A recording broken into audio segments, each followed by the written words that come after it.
Ultra iğnelerdi sayılır. Adamın kelbetini keltirген çoң теменелер екен.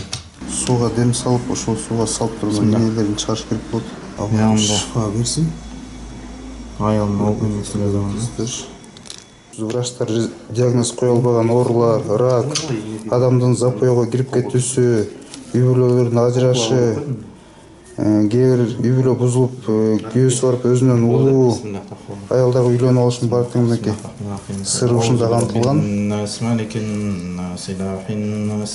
من شر الوسواس الخناس الذي يوسوس في صدور الناس بسم الله الرحمن الرحيم قل أعوذ برب الفلق من شر ما خلق ومن شر غاسق إذا وقب ومن شر نفثات في العقد ومن شر حاسد إذا حسد الذي يوسوس في صدور الناس من الجنة والناس.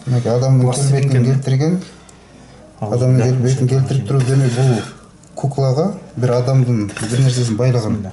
Kimге зыян жеткириш керек болсо, анан ошого ошо ийнени сайган. Келбетине караганда бул аял кишиге карата жазылган кукланын элеси экен. Көздө көрүп тургандай ичинде көкөрөгү көрүнүп турат. Муну жана Африкадагы жана Гаитидеги вуду деген сыйкырчылардын несеси бар. Мына ийнелерди көрүп атасыздар. Чоң теменелер экен. 13 теменени сайган чоң. Өзүңүздөр билесиздер, сатанисттердин оккульттук илиминде 13 саны бул шайтанга кызмат кылуш саны болуп саналат.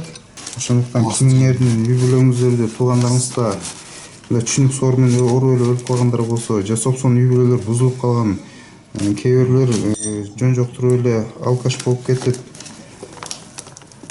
зыян кырсыкта жеткен болсо, мынакей күнөөкөр көз ачыктарды билсеңиздер болот. Азыр мунугу жандырабыз, сууга дем салып, ошол сууга салып турган ийнелерин чыгарыш керек болот. Бисмилlah, бисмиллах рахманир рахим. Аллаху ла илаха илля хул хайюл кайюм. لا تأخذه سنة ولا نوم له ما في السماوات وما في الأرض من الذي يشفع عنده إلا بإذنه يعلم ما بين أيديهم الحمد لله رب العالمين الرحمن الرحيم مالك يوم الدين إياك نعبد وإياك نستعين في قلوبهم مرض فزادهم الله مرضا ولهم عذاب عليم بما كانوا يكذبون بسم الله حول ولا قوة إلا بالله. Bardıq iğneler çıkarıldı. İnşallah ayal kişi. Allah şifa versin. Ayalın olgun mesela zamanında.